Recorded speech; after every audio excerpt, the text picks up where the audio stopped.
Nobody could find Guyana on a map. Some confused it with Ghana, others didn't know it existed at all.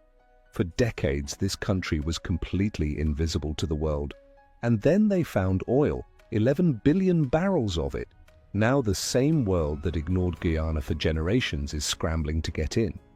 And what happens next could be one of the most important economic stories of our lifetime.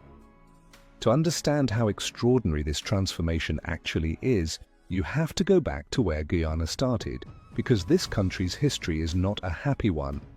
Guyana gained independence from the United Kingdom in 1966, and independence did not bring the fresh start people were hoping for, not even close. The country had natural resources: gold, diamonds, bauxite, timber, fertile agricultural land, and enormous freshwater reserves.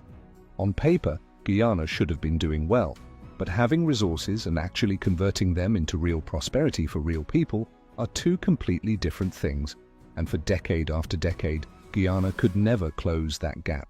What followed independence was years of political instability, economic hardship that ground people down, racial tensions between communities that made daily life deeply uncertain, and a mass exodus, a wave of emigration so large it fundamentally shaped the country's identity.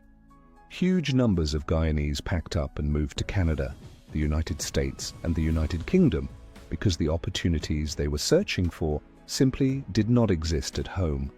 The country was losing its people, its doctors, its teachers, its most ambitious young men and women, all leaving because staying felt like giving up. For generations, many Guyanese grew up with one belief baked into them from childhood: success means leaving. Getting out was not giving up on Guyana. Getting out was the plan. That was the reality this country lived with for most of its modern history.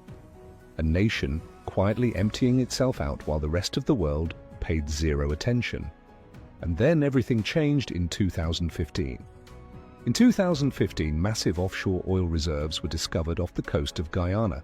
And these were not small, modest finds that might produce some revenue down the line. The oil fields were enormous. Experts estimated that Guyana possessed more than 11 billion barrels of recoverable oil and gas resources. For a country with less than 1 million people, sit with that number for a second: 11 billion barrels for less than 1 million people. Overnight, Guyana transformed from an overlooked developing nation into one of the most important new oil producers in the entire world. The speed of that transformation shocked economists and governments globally. Nobody had seen anything quite like it. A country that was barely on the map suddenly became one of the most strategically significant